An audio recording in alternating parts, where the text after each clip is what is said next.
Ito nga yung, that's the start. Yung start na yun. Test challenge! Clap it up! Okay. Ako super happy ako with Andres and super comfortable na din kami with each other. Kapag nag-shoot kami, fun lang. Yun lang? Oh.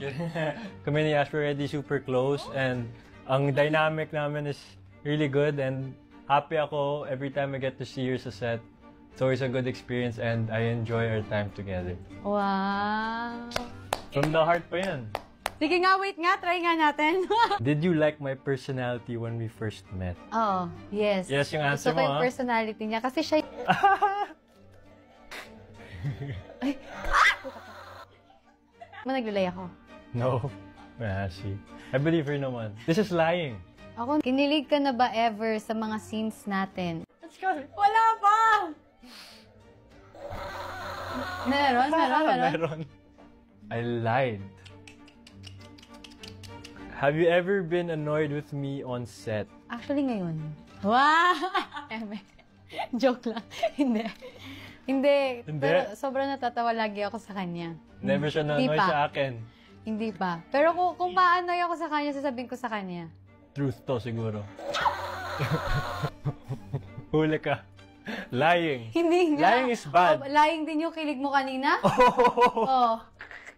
Kasi ramdam ko siya kapag nakikita niya Bakit? Pag nakikita niya nagko-concentrate ako, nararamdaman kong, sige, gawin mo yung thing mo dyan. Dito muna ako. Ganun.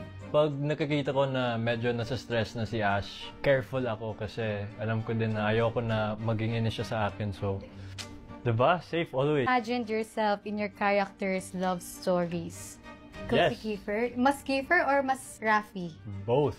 All the time. Every time I'm portraying a character, feel ko talaga na ako yun, diba? So, nafe-feel ko yung love? Huh? Tama na ba yung sagot mo? Okay. Pag yan, ano Tingin talaga? ko dito. No react. Ka-amnesia ako bukas. Ikaw? Yeah, ako. Would you make an effort to make me remember you? Oo naman. Papa-billboard ko. Papa-billboard? Lalabas ko yung ipon ko para maalala mo ako.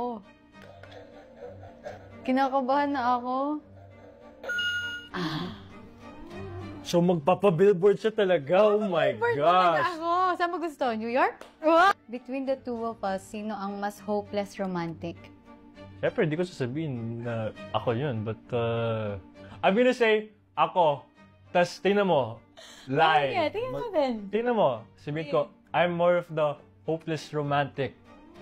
Tapos, lie to. Ibig sabihin, I'm not the hopeless romantic. Okay? Sila magde-decide niyan. Comment nyo na lang. Sino sa tingin niya. With me, if hindi tayo nag-commit sa mutya, Feeling ko hindi. Kasi, paano tayo magkakakilala? Magkaiba man tayo ng mga pinupuntahan. Di ba? so you lied. Ang nakakakaba dito yung tunog kasi. So you lied. So Oh, we would thank be you, Lord. friends. Then we would be friends. Thank you, Lord. Ako feeling ko, yes. Kasi like Ash said kanina, ako mismo ang lumalapit sa mga tao. So, Pero ano lang, yung pakilala lang yun. Paano ka magiging friends doon? it starts with meeting and then you become friends. Diba? Diba? Okay. Never put me as your emergency contact. Nakaset ka na sa emergency call. Oh. Yes. Because you reply very fast. Tama. Tama. Oh! Very good. Yeah, I definitely trust her. We talk from time to time. Kahit ako, medyo late ako mag-reply, pag nakakita ko na nag-text si Ash, mabilis din ako mag-reply. Huh? Date ng mutya at ng minamahal, anong pipiliin mo? Kung sabay, Dapat yung sinasayawan eh.